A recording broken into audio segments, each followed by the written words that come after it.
కాంగ్రెస్ సర్కారు తీరుపై బీఆర్ఎస్వి నాయకులు మండిపడ్డారు. రేవంత్ రెడ్డికి పాలన చేతకాక బీఆర్ఎస్ పార్టీపై దుష్ప్రచారం చేస్తున్నాడని నిప్పులు చెరిగారు. బీఆర్ఎస్ రజతోత్సవ సభ సక్సెస్ ను చూసి రేవంత్ ఓర్వలేకపోతున్నాడని విమర్శించారు. బీఆర్ఎస్ అధినేత కేసీఆర్ పై ఇష్టం వచ్చినట్లు మాట్లాడితే ఊరుకోమంటూ హెచ్చరించారు. తెలంగాణను సాధించిన వ్యక్తి, ఢిల్లీ మెడల్ వంచి తెలంగాణను తీసుకొచ్చిన నాయకుడు మన తెలంగాణ తొలి ముఖ్యమంత్రి కేసీఆర్ గారు.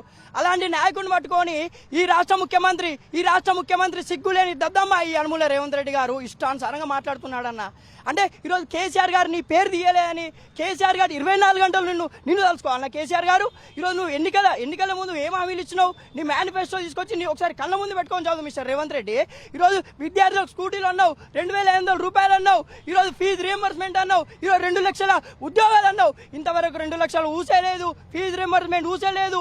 ఈరోజు పాలన పట్టించుకుంటలేడు, తెలంగాణ ప్రజలను పట్టించుకుంటలేడు, తెలంగాణ అనే సోయి కూడా లేదు. నిన్న 10వ తరగతి పరీక్ష ఫలితాలు విడుదలయ్యే సమయంలో ఆంధ్రప్రదేశ్లో అతనికి తొత్తు అయినటువంటి చంద్రబాబు నాయుడుకు సంబంధించిన వ్యక్తులు ఒక వాళ్ళ కూతురు పెళ్లికి వెళ్ళడం జరిగింది. అంటే ఇది ఎక్కడైనా కరెక్టేనా?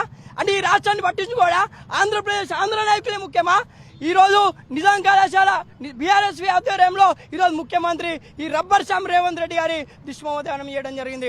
ఇంకొకసారి కనుక కేసీఆర్ గారి మీద ఇష్టానుసారంగా వాక్యాలు మాట్లాడితే గోల్కొండ కోట మీద గోరి కడతామని బీఆర్ఎస్ ఆధ్వర్యంలో హెచ్చరిస్తున్నాం. ఈరోజు కేసీఆర్ అన్న గొప్ప నాయకుడు, ఢిల్లీ నాయకులు, ఒక మెడల్ వంచిన నాయకుడు ఈరోజు కేసీఆర్ గారు. ఇంకొకసారి కనుక ముందు ఈరోజు మీరు 6 గ్యారంటీలు 420 హామీలను నెరవేర్చండి.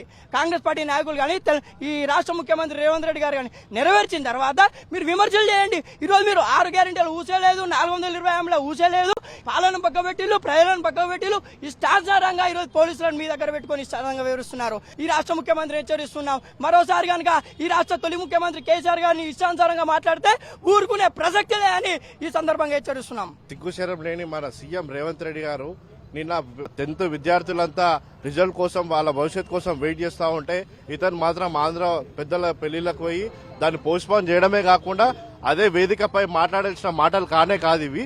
ఆయన ఇష్టం వచ్చినట్టు మన కేసీఆర్ గురించి మాట్లాడడం జరిగింది. ఇంకోసారి ఖబర్దార్ రేవంత్ రెడ్డి, ఇంకోసారి నేను ఇష్టం వచ్చినట్టు మాట్లాడితే నీ నాలుక చీరేస్తామని చెప్పి